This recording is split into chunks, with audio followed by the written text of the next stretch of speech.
किसान सुपरमैन बनना चाहता है। मोहन भागवत ने ऐसा क्या कहा? कांग्रेस को आया मजा। झारखंड के गुमला में आरएसएस चीफ ने कहा कि एक व्यक्ति पहले सुपरमैन बनना चाहता है, फिर देवता और फिर भगवान। इसकी कोई सीमा नहीं है। वहीं आरएसएस चीफ के बयान पर कांग्रेस ने तंज कस दिया है। राष्ट्रीय स्वयंसेवक संघ के प्रमुख मोहन भागवत ने गुरुवार को कहा कि आत्म विकास करते समय एक मनुष्य अतिमानव बनना चाहता है, इसके बाद वह देवता फिर भगवान बनना चाहता है, साथ ही विष्णु रूप की भी आकांक्षा रखता है। लेकिन वहां से आगे भी कुछ है क्या, यह कोई नहीं जानता है। उन्होंने कहा कि कुछ लोगों में मनुष्य होने के बावजूद मानवीय गुणों का अभाव होता है। उन्हें सबसे पहले अपने अंदर इन गुणों को विकसित करना चाहिए। झारखंड के गुमला में गैर लाभकारी संगठन विकास भारती द्वारा आयोजित ग्राम स्तरीय कार्यकर्ता बैठक को संबोधित करते हुए भागवत ने कहा कि लोगों को मानव जाति के कल्याण के लिए अथक प्रयास करना चाहिए, क्योंकि विकास और मानव महत्वाकांक्षा का कोई अंत नहीं है। आरएसएस चीफ के बयान को लेकर कांग्रेस ने पीएम मोदी पर तंज कस दिया है।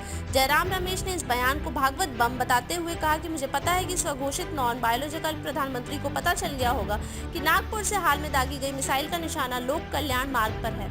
भागवत ने झारखंड के कार्यक्रम में कहा कि मानवीय गुणों को विकसित करने के बाद एक मनुष्य अलौकिक बनना चाहता है, सुपरमैन बनना चाहता है, लेकिन वह वहां रुकता नहीं है। इसके बाद उसे लगता है कि उसे देवता बनना चाहिए, लेकिन देवता कहते हैं कि हमसे तो बड़ा भगवान है, और फिर वह भगवान बनना चाहता है। भगवान कहते हैं कि वह तो विष्णु रूप है, तो वह विष्णु रूप बनना चाहता है। वहाँ भी कुछ है क्या रुकने की जगह, ये कोई नहीं जानता है। लेकिन विकास का कोई अंत नहीं है, बाहर का विकास भी और अंदर का विकास भी, यह निरंतर चलने वाली एक प्रक्रिया है। उन्होंने कहा कि मनुष्य को मानवता के लिए अथक परिश्रम करना चाहिए।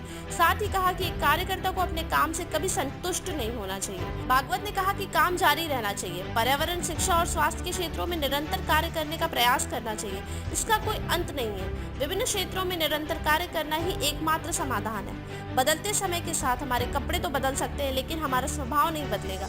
बदलते समय में अपने काम और सेवाओं को जारी रखने के लिए हमें नए तौर तरीके अपनाने होंगे।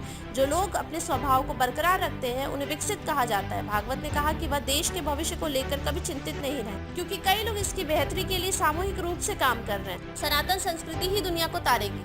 भागवत ने सनातन संस्कृति की चर्चा करते हुए कहा कि यह खेतों, जंगलों और आश्रमों से निकली है, यही दुनिया को तारेगी। कोरोना के समय यह साफ दिखा। उन्होंने कहा कि हमारी भाषा, खान पान और वेशभूषा भले ही अलग हो, लेकिन पूरे भारत के लोगों की प्रकृति, प्रवृत्ति और स्वभाव एक ही है। उसे हम पवित्र मानते हैं। जिन्होंने हमें कुछ दिया है उन्हें वह हमारे लिए माता है, इसलिए धरती, गंगा और गो को माता मानते हैं, जो इस देश के कथित प्रगतिशील को पसंद नहीं आती है। संघ प्रमुख ने विकास को सतत प्रक्रिया बताते हुए कहा कि यह भारत के तरीके से हो, विकास का अंत नहीं है। देश में नए नए आयाम स्थापित करने की जरूरत है, मगर मूल्य स्वभाव बरकरार रहना चाहिए। आदिवासी समाज के विचार बदले जा रहे हैं। आदिवासी समाज के स्वभाव और उसकी विचारधारा को बदला जा रहा है। जिनके पास प्रभाव है वह जनजातीय समाज का अभाव दूर करने के नाम पर यह कर रहे हैं। देश के जनजातीय समाज का अपेक्षित विकास नहीं हुआ है, वे आज भी अभावों से घिरे हैं। वहाँ काम की जरूरत है।